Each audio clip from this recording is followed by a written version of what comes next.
Ifuatayo ni taarifa ya habari kutoka KCU TV, msomaji wako Mes Hamisi. Dodoma.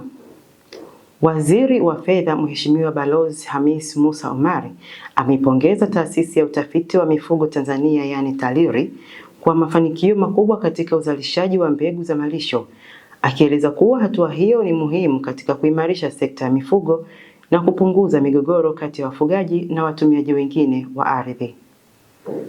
Mheshimiwa Balozi Omari ametoa pongezi hizo alipotembelea banda la TALIRI katika maonesho ya kitaifa na kimataifa ya 88 2026 yanayoendelea katika viwanja vya John Samuel Malekela jijini Dodoma. Akiwa katika banda hilo, alipata fursa ya kujionea teknolojia mbalimbali zinazotumiwa na taasisi hiyo, ikiwemo uzalishaji wa mbari bora za mifugo, malisho na mbegu za malisho pamoja na teknolojia za utengenezaji wa vyakula vya ziada vya mifugo.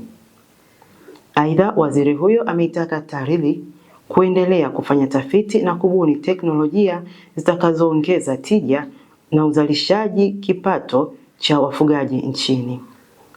Akizungumza katika maonyesho hayo, Mheshimiwa Balozi Omari amesema malisho ya Jankao yana uwezo wa kuzalisha hadi tani 60 kwa ekari moja, hatua ambayo itasaidia kuongeza upatikanaji wa malisho na kupunguza migogoro baina ya wafugaji na watumiaji wengine wa ardhi.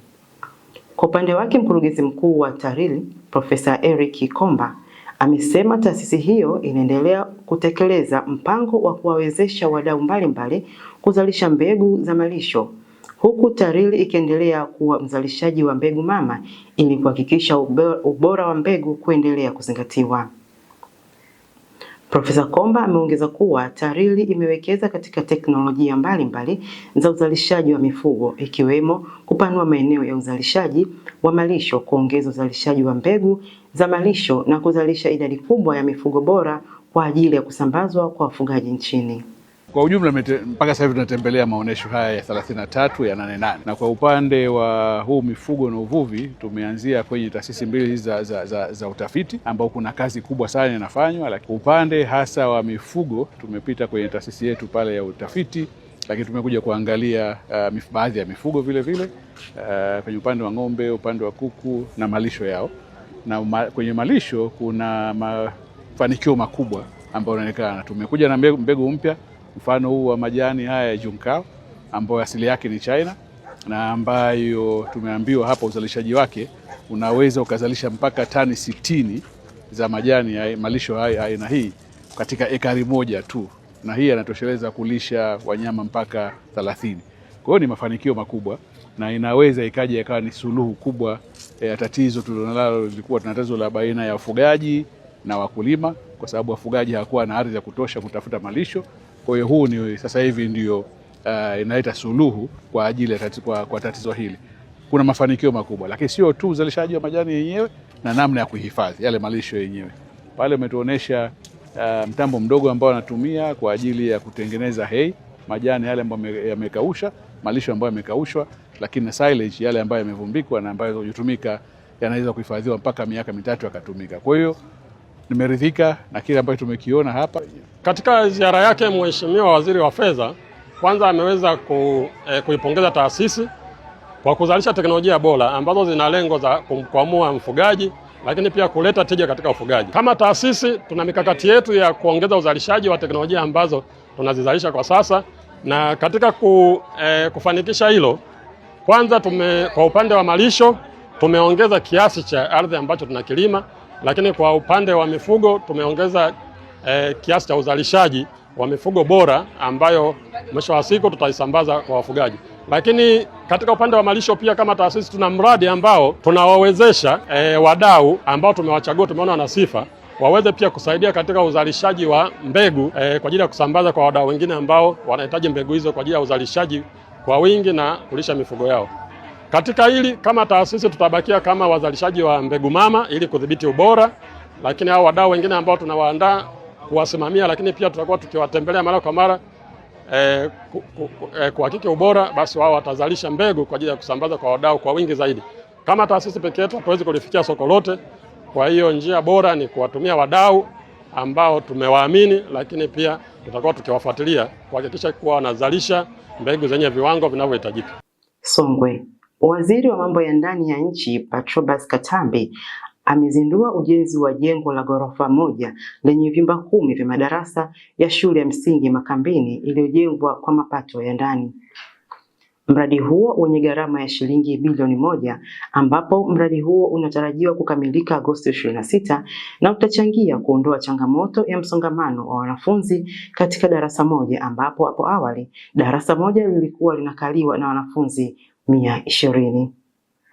Waziri Katambi yupo mkoani Songwe katika ziara ya kikazi, ikiwa ni hatua ya serikali ya awamu ya 6 inayoongozwa na Mheshimiwa Samia Suluhu Hassan kufuatilia ahadi alizoahidi wakati wa kampeni za uchaguzi mkuu mwaka 2025.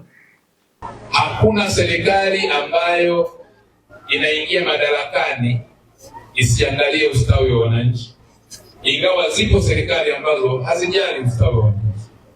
Lakini sisi Jamhuri ya Muungano wa Tanzania tumekuwa na bahati ya kuchagua serikali, na viongozi wanaoingia madarakani na kuunda serikali hizo wamekuwa wakija kutatua changamoto za wananchi.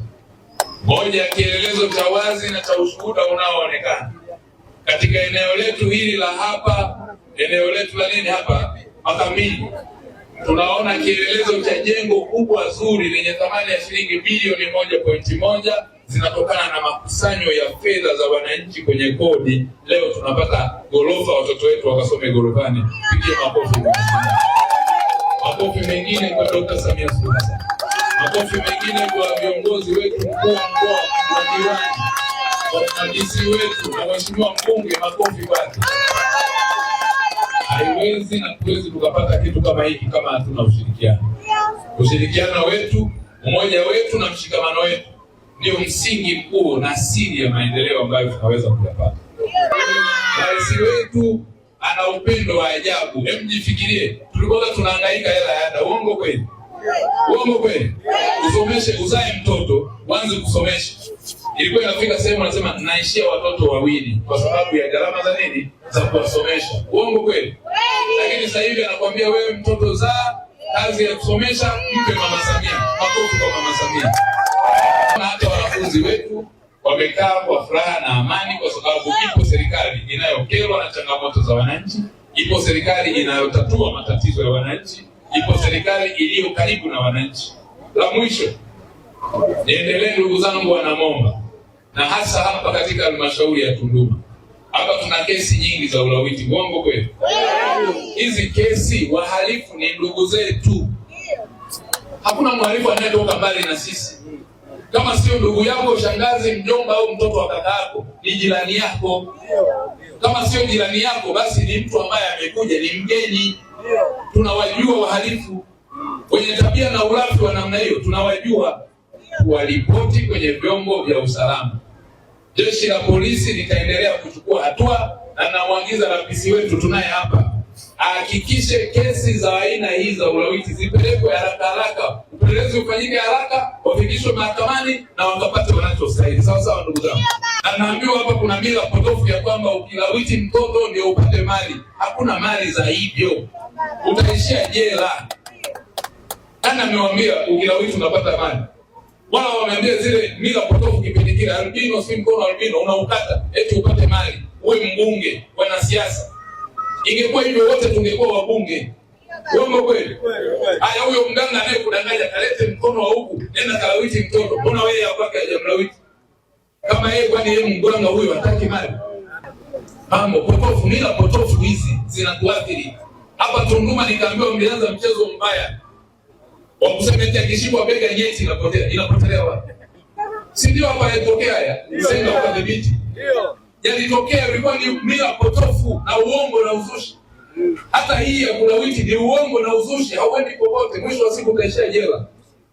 Nataka niwaambie ukweli. Jeshi la polisi liko imara, hatutetereki, na serikali hii ni imara, haitetereki. Hakuna mtu wa kuteteresha serikali hii. Iko imara kulinda wananchi, kuleta maendeleo ya wananchi. Serikali hii iko imara, sio serikali legelege. Ukitaka kujua ziko unataka kujaribu, pima uone.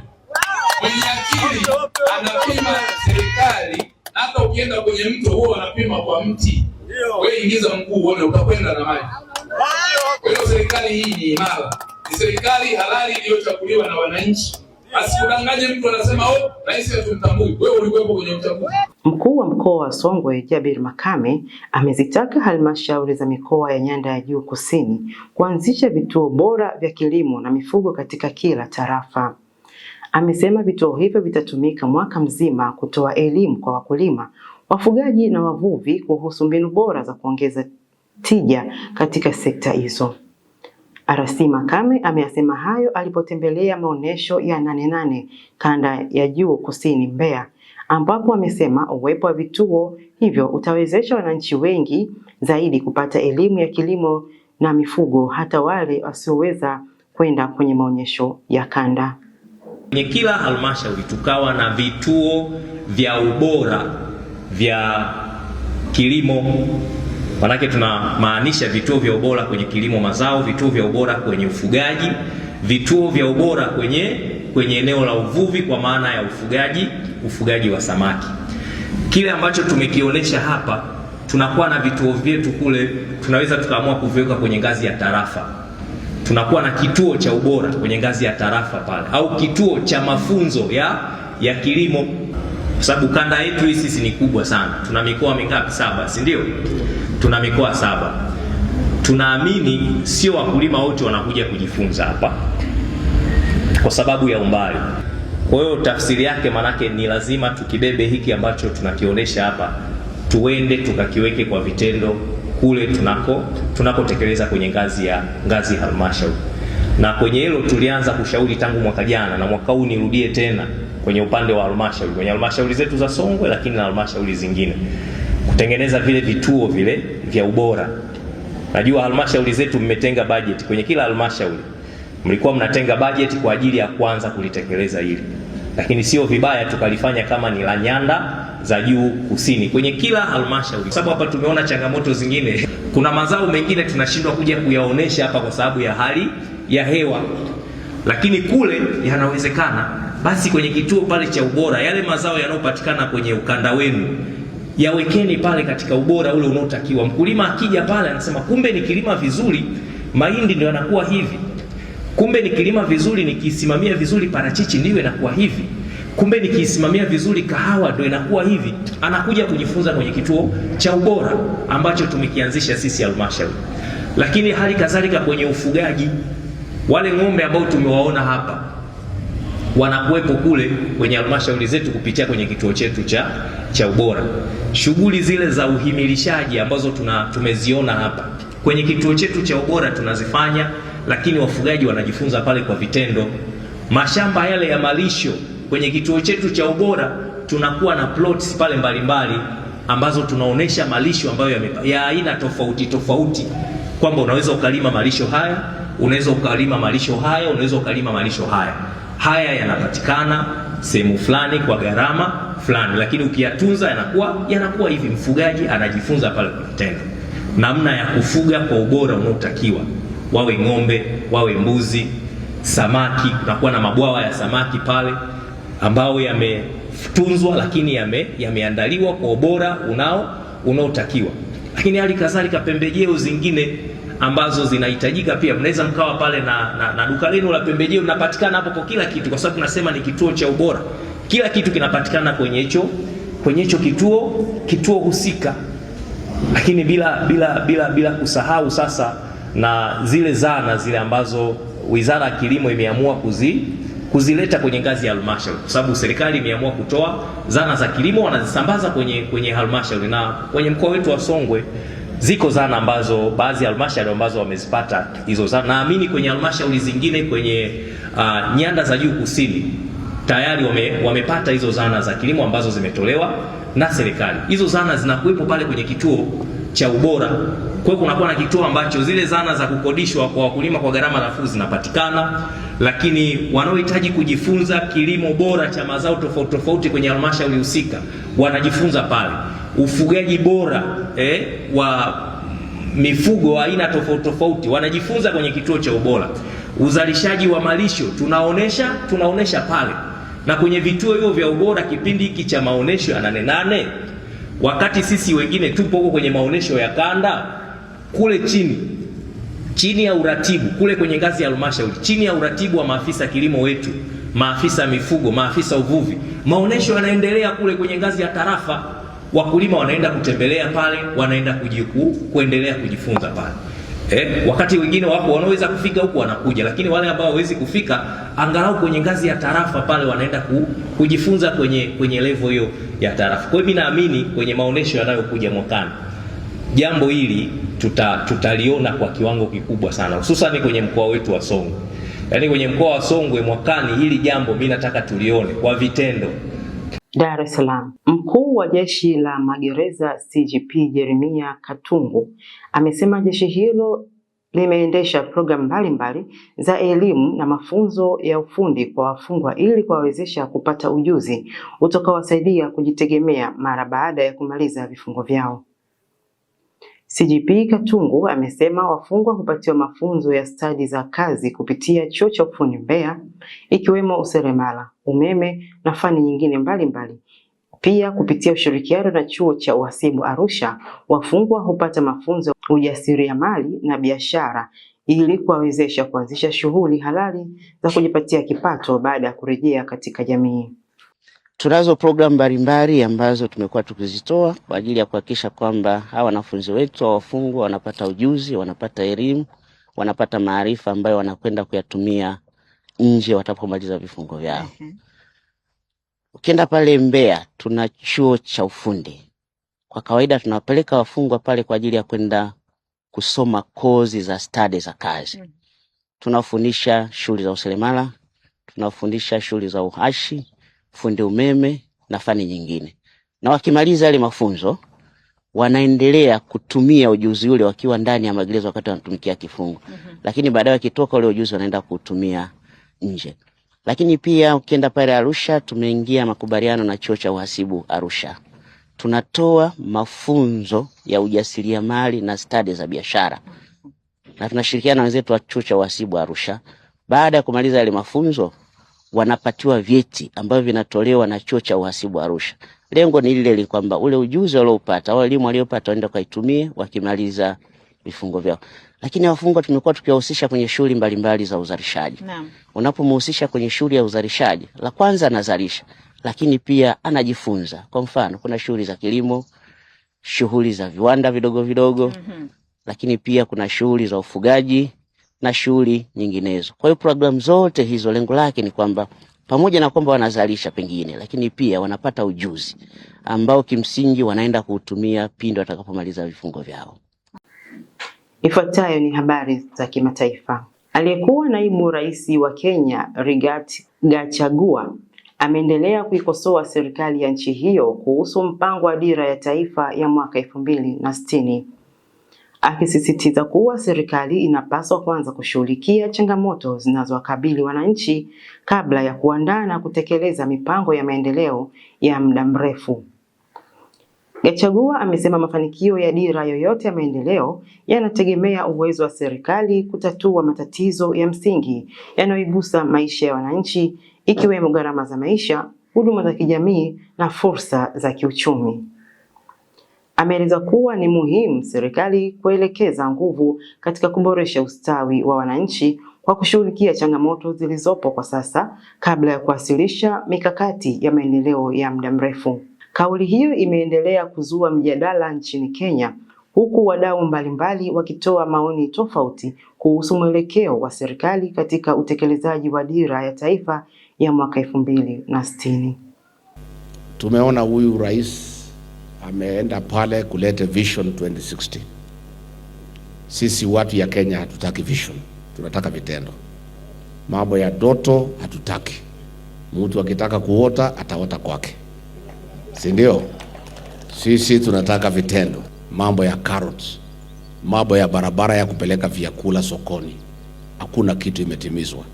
Sasa uchaguzi imebaki mwaka moja, unaambia sisi ati tuanze mambo ya vision ya 2060.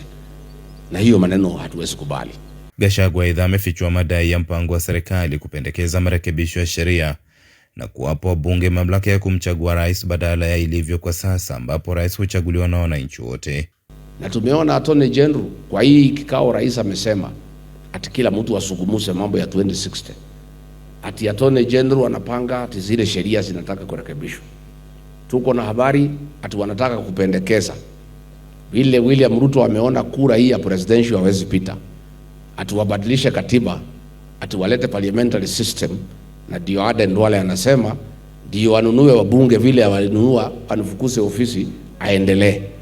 Yeye sasa ameona hii uchaguzi ya presidential hawezi pita. Sasa angetaka kwa sababu wabunge ni rahisi kununua. Pale Olokalau amejua kununua raia ni ngumu. Hao raia kwanza Olokalau ni kichwa ngumu kama Rigiji. Sasa ameona raia huwezi nunua. Watu rahisi kununua bei ni wabunge. Isipokuwa wachache au wakina Kakamega, wakina Wanjiko. Kauli hizo zinajiri siku chache baada ya Rais William Ruto kuzindua mchakato wa kuandaa dira ya taifa ya mwaka 2060 ambayo itachukua nafasi ya dira ya mwaka 2030 kama mwongozo wa maendeleo ya muda mrefu nchini Kenya. Wiki hii nilitangaza ya kwamba tuko na nafasi kama Wakenya tuwe na mjadala wa kupanga mambo ya maendeleo ya taifa letu la Kenya. Rais Mwai Kibaki alipanga mambo ya Vision 2030. 2030 imekaribia. Lazima tuwe na maono ya mbele. Hata hivyo, Rais Ruto ametetea mpango huo akisema utazingatia katiba ya mwaka 2010, utawekwa kisheria ili kuhakikisha ajenda ya maendeleo inaendelea bila kuathiriwa na mabadiliko ya kisiasa. Rais Ruto amesema wananchi kutoka sehemu zote za Kenya watashiriki katika mashauriano ya kuandaa dira hiyo mpya. Ndio mipango yetu iambatane na maono ya siku zijazo. Na huo ni mwisho wa taarifa ya habari kutoka KCU TV. Msomaji wako ni Miss Hamisi.